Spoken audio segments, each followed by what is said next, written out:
ก็เรามาถ่ายอยู่วันนี้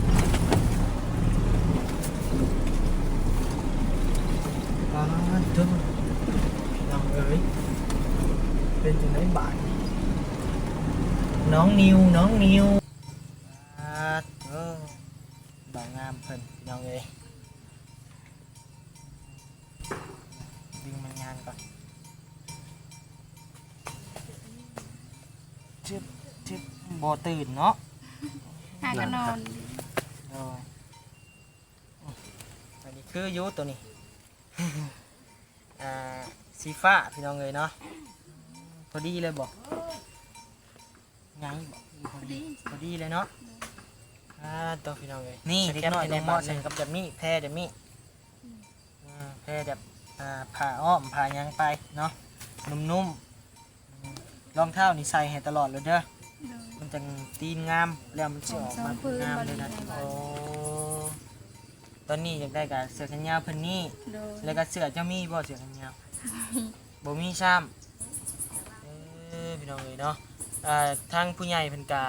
ทางผู้ใหญ่ใจดีเพิ่นกะเอาเครื่องเอาของแม่บ่นิวอยู่เนาะเครื่องมือสองบ่นิวก็บ่ได้เอามาให้เพิ่นเนาะบ่ฮู้ว่าเพิ่นขาดเรือนะพี่น้องเนาะเดี๋ยวมื้อหน้าเด้อเฮามาเด้อเฮาสิเอาเสื้อแขนยาวนั่นนี่แม่เจ้าเลือกเบิ่งเด้อหากเป็นเสื้อมือสองเสื้อเก่าว่าไงเสื้อมือสองซะเนาะพี่น้องเนาะแบบไรก็ได้ใช้ได้หมดดีกว่าบ่มีใส่เนาะ40,000เนาะเอาให้เจ้าเงินไว้พรให้เพิ่นก็ได้ขอบใจเด้อน้องแม่เน่โดยขอให้อยู่ดีมีแห้งความเจ็บบ่ได้ความไกลบ่มีปรารถนาสิ่งใดขอให้ได้สิ่งนั้นขอให้เงินก็พี่น้องเลยเนาะมาเงินแม่ห้างเด้อพี่น้องเลยมื้อนี้คนทางเข่าทางพุ่นบ่นิ้วไปถ่ายเบิ่งพี่น้องเลยเนาะนักหน่วงทะลวงในอยู่พี่น้องเลยคนทางอยู่ทางเข่ามาพุ่นเนาะพี่น้องเนาะเกือบบ่รอดรถบ่นิ้วก็ได้เนาะใครแต่รอดเซยพี่น้องเลยมีกระโหดพ่อนี่อันนี้ก็ใครอยู่เพิ่นบ่หมื่นอยู่วันนี้ทางเข่ามาน่ะหมื่นพี่น้องเลยเนาะนี่แหละพี่น้องเลยจุดที่รถบอลลี่ไฟท้ายแตกนะพี่น้องเนาะจุดนี่แหละพี่น้องก็อาจจะหู้แล้วแหละเนาะว่า ทางไอรีก็เรามาถ่ายอยู่วันนี้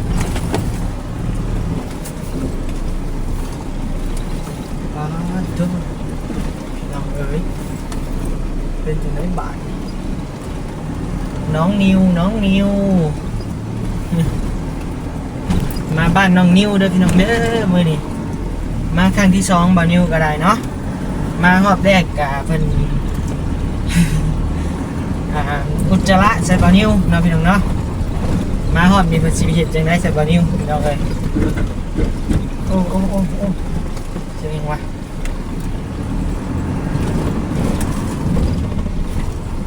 ถูขี้หินว่ะ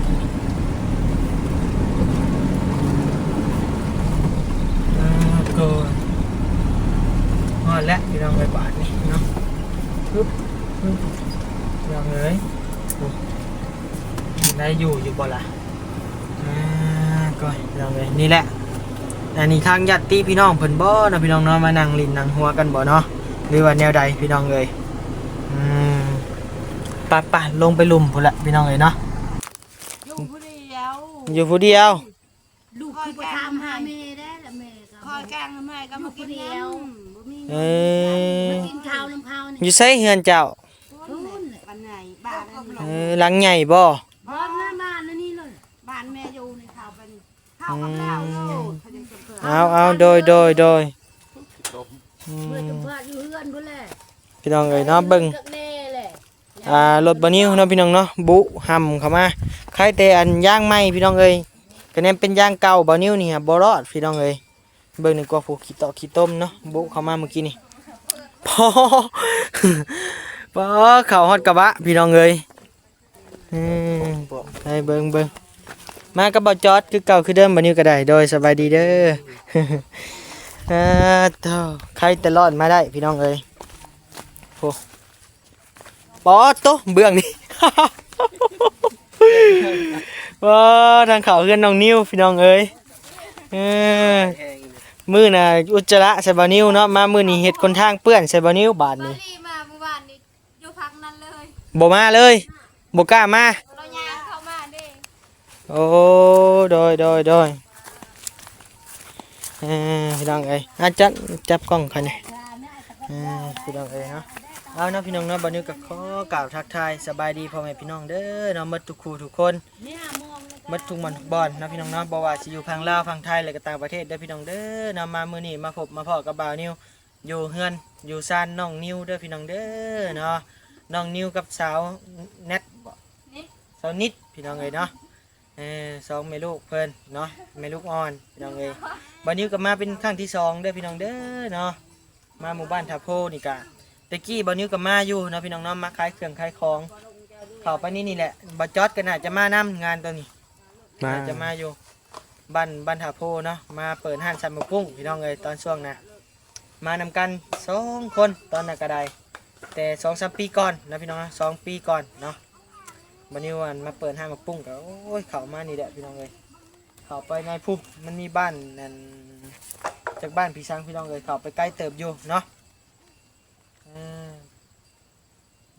ก็ใช่เลยแม่น้องนิ้วนี่รถแน่นี่นั่งดิ้นอยู่นี่รถแน่เฮากะมันจังห่มแน่ไปกับยายเฮือนน่ะเห็นละพากระตาดเอาเข้ามาเลยบ่ ย่างมาเป็นเอาเข้ามาพอมาอยู่ โอ้โดยอยู่ในบนได้พากระตาดนะ ได้อยู่ทางมีเทียง2เทียง โอ้จังอันน่ะนะ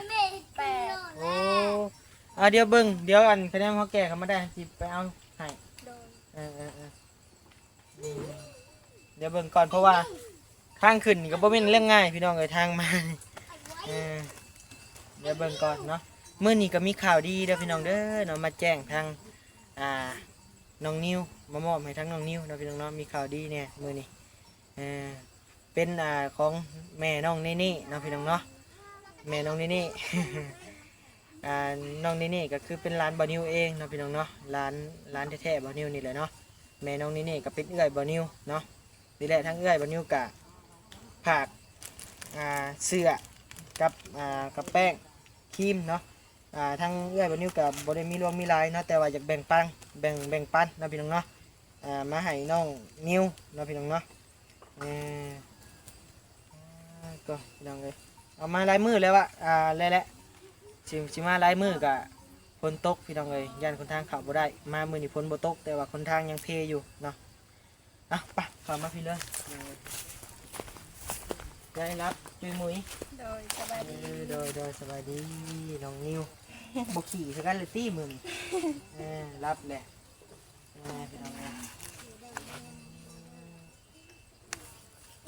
บ่มีสาดบ่เลย บาลีมาหาอยู่เดวัน บ่มีอยู่บ่ โดย อันปูบ่เดี๋ยวนี้เอามาปูนั่งอยู่นี่เป็นยังมาจะตอบกันก็ได้เดี๋ยวไปเอาสาดก่อน เฮ้ยเอาขามาส่ง นั่งอยู่นี่มันจะเย็นแน่มันขึ้นหูมันจะยากนี่นั่นเองเนาะมื้อนี้ไปซื้อขนมซับมันสิมาฝากน้องๆเพิ่นบ่ฮู้ว่าเพิ่นสิอยู่นำกันใช้ทางเมตตาบอดเพิ่นเป็นอยู่ทางใด เงินเราหันบอก แม่น เราอยู่3แยกดีบน3แยก เพิ่นก็ทุกข์ยากบ่ โดยเราอยู่คนเดียว ลูกเต้าบ่ใช่มัด ลูกฮะเอาเมียมาอยู่กันเมีย แล้วว่าสิ มาอยู่ เพิ่นเมีย โดย พี่แม่มาสิพี่แหละมันต้องอยู่หัวโคตรแบบเฮา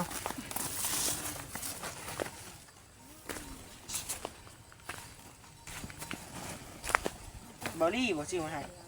โดย บอลลี่ซื้อบอนิ้วไส้พี่น้องเลย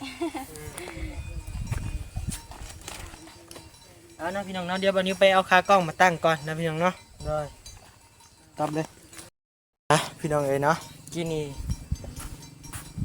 ตั้งคากล้องแล้วเรียบร้อยพี่น้องเลยมีข่าวดีมามอบให้น้องนิ้วพี่น้องเลยมื้อนี้เนาะยังหลายอย่างนะครับมีอยู่บ่รองเท้ามีชับนี่ใส่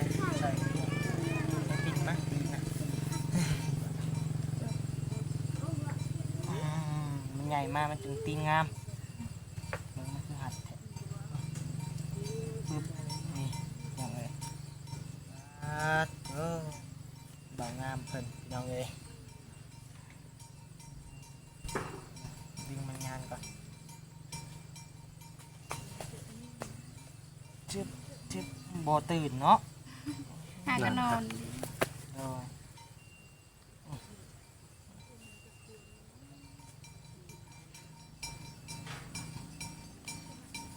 นี่พี่น้องเลย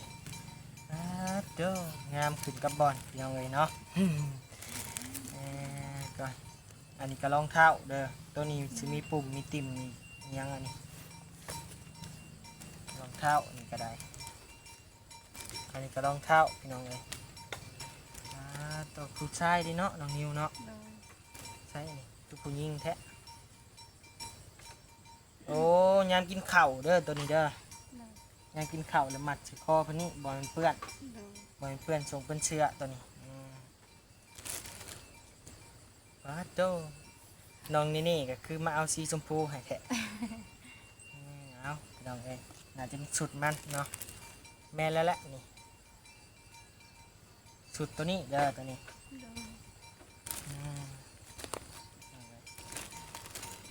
อันนี้คือยูตัวนี้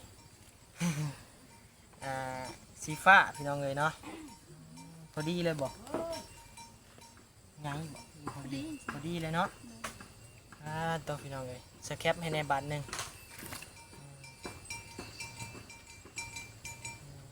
โอเคอย่างไรตัวนี้อีกบัตรนึงพี่น้องเลยเนาะมากับเบอร์ว่าลายยายห่างได้พี่น้องเลยบัตรนิวก็ได้เนาะมอบก่อนเลยพี่น้องเลยอันนี้ก็เป็นชุดอีกนี่ตามเบิ่งได้ขายาว นี่บอกขาสั่นเสื้อแขนสั่นนั่นเลยแต่ว่ามันเป็นชุดเด้โซ่หรือว่ากางเกงพี่น้องเลยตัวนี้อันนี้นะครีมทาผิวเด้อมันชิงหอนยำหนาวแล้วเอื้อยเขาเลยอันซื้อครีมทาผิวเราซื้อมาเป็นชุดให้ลูกว่าแหละแต่ว่าเราแบ่งมาอันนี้ก็แป้งเวลาอาบน้ำมากระทาลายๆหอมๆจังสะอาดเนาะก็น้องนิวได้ชุดใหม่ชุดงามแล้วพี่น้องเลยอันนี้ก็ชุดใหม่แม่มันซื้อให้เนาะ ชุดเดียวนี่ ซื้อชุดเดียวบ่เท่าไรอ่ะนะ นี่ค่ะ แม่50แต่ว่ามันบ่สมควรใส่เด้อเด็กน้อยเด้อชุดอันนี้นะมันห้อนเอ้าลมบ่เข้าแกะรถบัดใหญ่ๆก็จะใส่เด้อมีแต่เสื้อตัวหนามันมีเสื้อบางโดยมันเป็นเสื้อกีฬาเสื้อกระทรงเนาะพี่น้องๆบ่เหมาะกับการเด็กน้อยใส่เพราะว่ามันห้อนมันมันลมบ่เข้าพี่น้องเอ้ยเบิ่งผู้เหงื่อสัตว์เอาหลุดอยู่นี่เด็กน้อยต้องเหมาะใส่กับแบบนี้แพรแบบนี้แพรแบบผ่าอ้อมผ่ายังไปเนาะนุ่มๆรองเท้านี่ใส่ให้ตลอดเลยเด้อมันจะตีนงามแล้วมันจะออกมาเป็นงามเลยนะตีนมันดุใส่พากันกินข้าวกินน้ำหรือบ่มัน กินแล้วกินแกงหน่อไม้ แกงหน่อไม้ ไปหาเองบ่หรือว่า เค พ่อย ไปหาเราแกงแล้วก็ปลามากินปลาแล้วก็แม่เขากันมากินพากันมานั่งกินอยู่พี่มันก็เป็นแบบความอบอุ่นอีกอย่างหนึ่งนะพี่น้องเนาะเห็ดของอยู่ของกินแล้วมานั่งกินนำกันหลายคู่หลายคนนะพี่น้องเนาะมันก็ม่วนซื่นไปตามวิถีชีวิตบ้านนอกเฮาพี่น้องเลยอยู่ป่าอยู่ดงกับประมาณนี้เนาะมีของอยู่ของกินแซ่บๆแล้วก็พากันมานั่งกินนำกันพี่น้องเลยมาเล่าเรื่องหรือว่ามาเบาควนผู้อื่นบ่หยอกเด้อพี่น้องเด้อเนาะว่าพอได้หัวนี่แล้วพี่น้องเลยเนาะถ้าบ่ว่าก็บ่ได้หัวถ้าบ่ได้หัวก็บ่ได้เห็นแขวพี่น้องเลยวันนี้ก็ว่าวลายน้อยๆหนึ่งเด้อพี่น้องเอ้ยกินข้าวอิ่มกินนี่เนาะจะเลยว่าวลายเนี่ยใส่ถุงไว้บะสั้นกะใส่ก็ได้เนาะปลามันมีก่อนก็ได้ตอนนี้ยังขาดยังเกี่ยวกับน้องเลยตอนนี้ว่าโดยเสื้อแขนยาวเสื้อกัน เจ้าว่าดังๆอยู่ในนี้เนาะ เสื้อแขนยาว อืม กันหนาว เสื้อกันหนาว โดยมีเสื้อตัวเดียวเลย ผ้าห่มมีแล้วบ่ ผมทรงพื้นบริให้บ้า โอ้ น ตอนนี้อยากได้กับเสื้อกันยาวเพิ่นนี่ โดย แล้วก็เสื้อเจ้ามีบ่เสื้อกันยาว มี บ่มีซ้ำพี่น้องเอ้ยเนาะทางผู้ใหญ่เพิ่นก็ทางผู้ใหญ่ใจดีเพิ่นก็เอาเครื่องเอาของแม่บ่นิวอยู่เนาะเครื่องมือสองบ่นิวก็บ่ได้เอามาให้เพิ่นเนาะบ่ฮู้ว่าเพิ่นขาดเรือเนาะพี่น้องเนาะเดี๋ยวมื้อหน้าเด้อเฮามาเด้อเฮาสิเอาเสื้อกันยาวนั่นนี่แม่เจ้าเลือกเบิ่งเด้อ โดย หากเป็นเสื้อมือสอง โดย เสื้อเก่าว่าไงเสื้อมือสองซะเนาะพี่น้องเนาะ แบบไรก็ได้ใช้ได้หมด อืมดีกว่าบ่มีใส่เนาะ โดย เอากันนั่นแหละเนาะมันกะเดี๋ยวมื้อน่ะเดี๋ยวเบิ่งคนทางแห่ก่อนฮะสิมาเด้อเพราะว่ามามื้อนี้ก็บื้นมามื้อนี้เนาะพี่น้องเนาะมันกะ อีต้นรถบัดนี้น่ะ โดย แล้วก็เห็นได้ๆเนาะมันได้มาแล้วพี่น้องเอ้ยเนาะ บริก็มาวันนี้พอดีพ้นทำเลยเราก็ทานค่ะเอาพ้นเมื่อเช้าจากเสื้อเราก็จอดอยู่หันเลยเราก็เข้ามา แข่งพ้นมาเลยแล้วกันอ่า ลมแห้งวันนี้เรามาพอดีเลยพาเทียงขาด โอ้ค่ะบ่ โดย ถ้ากระตาถ้าเอามานี่พ่อบ่แปดแค่พ่ออยู่ดอกเนาะพ่ออยู่ไม้ไผ่งามพี่น้องไอ้บาทนี่เนี่ยเป็นไม้ไผ่เลยก็ได้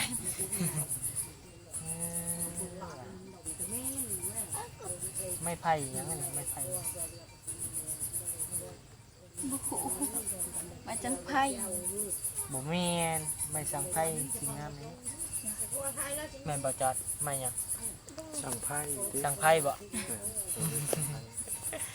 งามเนาะเอาอย่ามันพี่น้องไอ้สร้างไม้มันมื้อแรงกินข้าวกันงานได้ยังกิน แกงหน่อไม้ หน่อไม้อีก โดยจงไว้กินแรงน้ำกินเทียงน้ มีมือไข่ต้มมันมีบนยังบ่ ำไข่กันยัง กินแต่หน่อไม้แล้วบ่มีวิตามินได้เนาะพี่น้องเนาะแห้งสิเมื่อยจอยลงอย่างเลยมันเป็นบ่ได้มีวิตามินหยังหน่อไม้พี่น้องเอ้ยมันเป็นแค่ไม้ที่กินได้นะพี่น้องเอ้ยไม้ที่กินแล้วแซ่บนะ ประมาณนั้นบ่มีวิตามินหยังหมดพี่น้องเอ้ยหักดีอย่างเดียวกินหลายก็บ่เจาะบ่ตุ้ยพี่น้องเอ้ยอย่างเดียวนั่นแหละกินหลายก็เป็นกระเพาะอีกบาดนี้โอ้ยมีแต่แนวทำลายทำลายพี่น้องเอ้ย เคยเป็นกระเพาะอยู่ กินหน่อไม้ลายนี่บ่ ไปห้องหมอหมดหลานปลา เออ เป็นนี้เพิ่น มีแต่เจ้าก็บ่กินหลายกินอันนั้นกินไข่นี่ไข่ก็ยังกินไข่กินมีไปเนาะ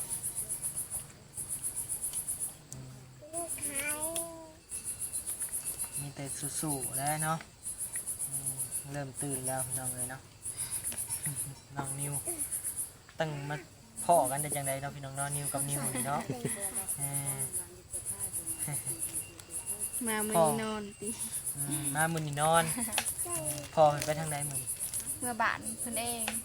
บ้านเพิ่นอยู่ไส บ้านดอนติว ดอนติว โดย ทางใดทางเชฟโปนบ่วะทางขึ้นบ้าน บ่เข้าไปทางนโพทางหนึงให้เด้ทางที่ตลาดนะที่ปั๊มเข้าไปในที่ แล้วโพคือการทางนั้นน่ะ โดย เมื่อแล้วมามื้อแรงบ่ บ่เมื่อ3-4 มื้อแหละ 3-4มื้อยังบ่มา ยัง จะนอนผู้เดียวบ่เดี๋ยวนอนกับลูก ผู้เดียวน อนกับลูก2ลูกคนนี่เอ้าพี่น้องเอ้ยบาดนี่เพิ่นเมื่อยังอ่ะ มีคนเสียได้อยู่บ้าน โอ้ เมื่อเวียก คนเสียเลยต้องได้เมื่อบ่ โดย นี่คลองเพิ่นพี่น้องเอ้ย พี่น้อง พี่น้องบ่ โดย คิดว่าคนในบ้าน บ่ พี่น้องเสีย3-4มื้อแล้ว โดย บ่ได้มาเนาะทั้งเอื้อยเพิ่นนี่ก็นอนกับลูก2คนพี่น้องเอ้ยบ่ย่านบ่ บ่ย่านพร้อมเราออกมานอนเทียงนาเลยเด้เทียงไกล โอ้มาออกมานอนเลยบ่ ๆโดย เพิ่นมาเข้าข้าวน้ำเปิด ดี สิ แล้ว เกี่ยวข้าวสาวก็หลบหมดแล้วบ่ ลมเล็กๆจ้าอยู่พี่น้องเอ้ยมันสุกโพดแล้ว ข อยหักกันแหละว่านี่เกี่ยว เอ้าของเจ้าแล้วเลยโอ้ยเนาะพี่น้องเอ้ย ยังหน่อยเดียวเท่านั้นเด้ มาทันตอนเพิ่นเกี่ยวเข่าพี่สิคักเนาะอืม ปั่น3ให้มือ3ซอบมือนะ ได้ปั่นบ่ ปั่นเพราะว่าพัวบ่อยู่บ่มีบอลกล้องเลยรถปั่น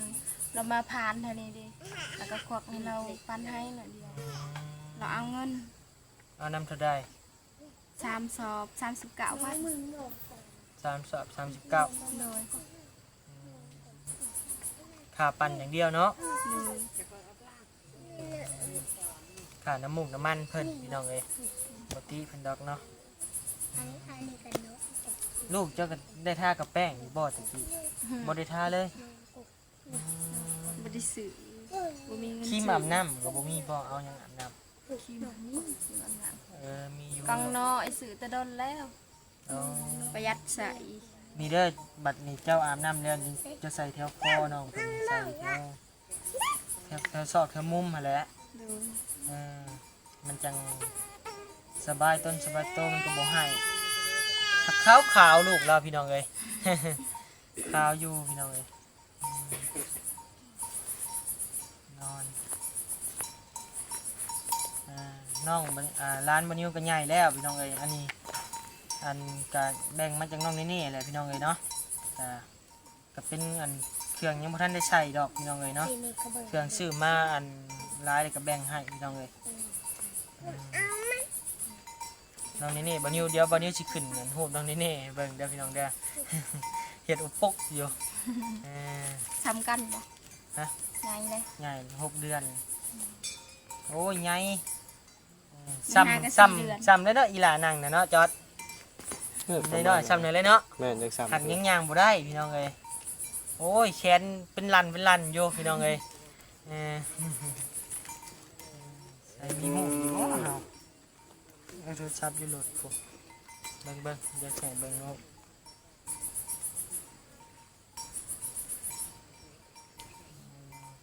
เนาะเดี๋ยวจะเปิดโฮมน้องนี่ให้แม่เพิ่นเบิ่งก่อนพี่น้องเอ้ยให้ทั้งยายเพิ่นเบิ่งเดี๋ยวพี่น้องเดี๋ยวบันนิ้วขึ้นให้เบิ่งเนาะ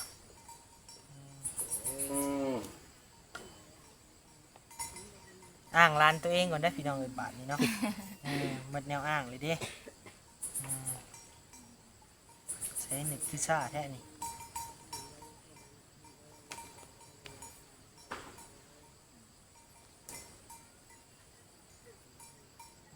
เน็ตซ่าซ้ำพี่น้องเอ้ยบ่ได้เบิ่งจ้อยซ้ำเจ้า แล้วสิข้าวหาไม่เท้านั่นเลย เดี๋ยวพังเบิ่งเพราะว่ามีเวียกอยู่นอกอยู่หั่นนะ ไม่ก็ได้ โดยเพิ่นเมื่อแล้วบ่เห็นเด้เห็นบ่ ยังไม่ได้เราหนัง แล้วแนมบ่เห็นหุ่งเลยบ่หรือว่าจังได เห็น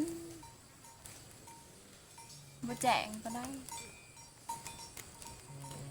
พี่น้องเอ้ยเนาะ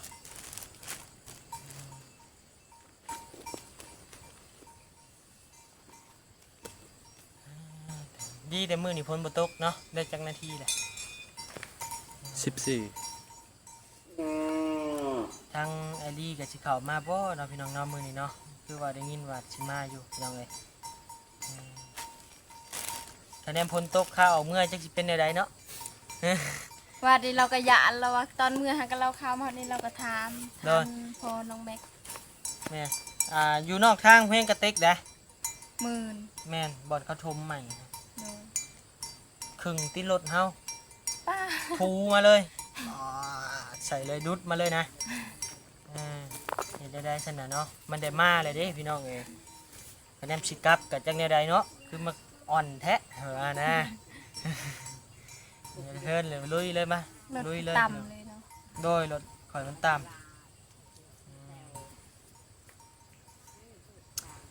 ตอนนี้ก็ยังบ่มีข่าวดีมาบ่ตอนนี้ยังบ่มีใครมาแจ้งบ่ เขาดีเนี่ย จากแล้วข่าวดีซื่อๆนี่แหละมีอยู่บ่วะ มี มีสมทบเงินนี่อยู่บ่วะ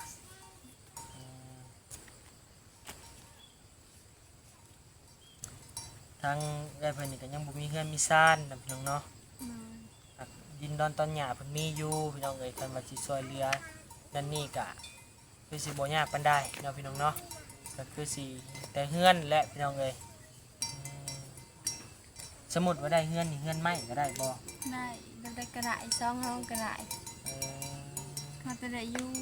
พอแต่คนบ่หัวใส่หัวเนาะ โดย พอจะเป็นของตัวเอง แม่น จังไงถ้าว่าคันมีงบมีหยังมานี่ก็บัดนี้เบิ่งสำเฮือนน้องพันธุ์นี่ก็อาจจะอยู่สบายพอดีงามพี่น้องเอ้ยจากเสาก็9เสาพี่น้องเอ้ย9เสาเนาะ จากห้อง 2ห้อง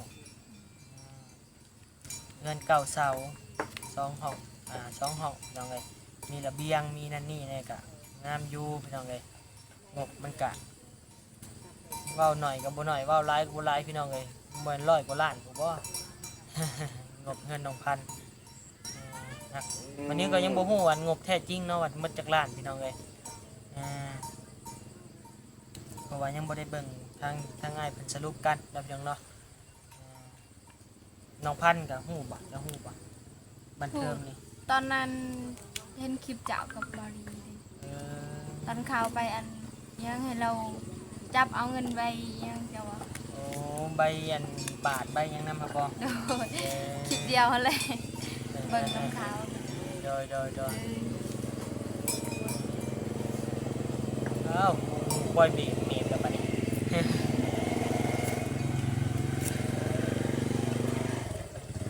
นมนั่นนี่ยังอยู่บ่ ยังกล่องนึงข่าวก็ยังกล่องนึง เขาก็ยังกล่องหนึง โดย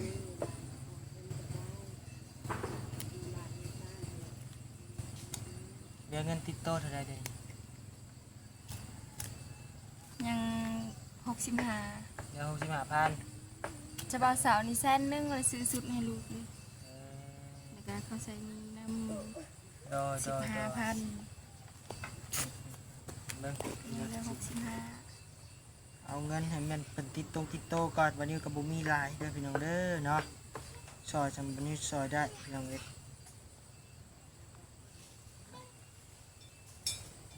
แต่ก็บ่มีเดี๋ยวเท่านี้แหละวันนี้ก็ได้เนาะเงินน้อย 40,000เนาะอ่ะเอาให้เจ้าเงิน ขอบใจ ชื่อยังก็ได้ชื่อแล้วแต่เนาะพอเสยบนต้นบันนี้ก็ได้เนาะ เลย กะซอยเพราะบันนี้ซอยได้นะพี่น้องเนาะเพราะว่าบันนี้มากอะใช้จ่ายแต่ละมือก็โอ้มันหลวงมันหลายพี่น้องไอ้มือนี่ก็เติมน้ำมัน500,000เนาะน้ำมันลดค่ากลับเมื่อนี่ก็เหลืออยู่น้อยหนึงเหลืออยู่ประมาณ200,000เพราะว่ามากอะพอดีนะพี่น้องไอ้มือละบันตีไปวันนี้ใช้รถใช้อันล้างใช้น้ำมันนี่ก็ตีไปมือละมือละ300,000ใช่พี่น้องเอ้ยมือละ300,000บันนี้ใส่รถเนาะใส่น้ำมันแต่ว่ามือนี่บันนี้เติม500,000มือนี่จะชิขี่ได้จากมือแหละพี่น้องเอ้ยหักสู้วันนี้ก็ได้สู้ไปเนาะหมักเห็ดหมักเนี่ยหมักไปพี่น้องเอ้ยเอาจังไดก็สู้ๆเด้อเจ้าเด้ออันนี้ก็เอาเมียนให้น้องเพิ่นเด้อผากเจ้านบมือขึ้นขอบมกขอบใจทางแม่น้องนี่ก็ได้เด้ออวยพรให้เพิ่น ขอบใจเด้อน้องแม่เน่นี่ โดย ขอให้อยู่ดีมีแห้งความเจ็บบ่ได้ความไข้บ่มี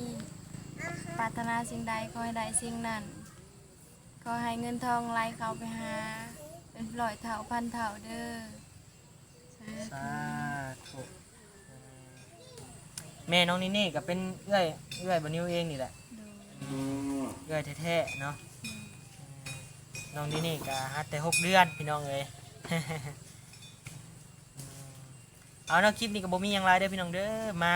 มอบเครื่องมอบของให้เพิ่นเนาะพี่น้องเนาะว่าสิมาหลายมื้อหลายวันแล้วแต่ฝนตกฝนพาบ่เป็นใจพี่น้องเอ้ยเนาะมื้อนี้ก็มามอบเป็นที่เรียบร้อยเด้อพี่น้องเอ้ยเนาะช่วยเหลือเบื้องต้นเพิ่นพี่น้องเอ้ย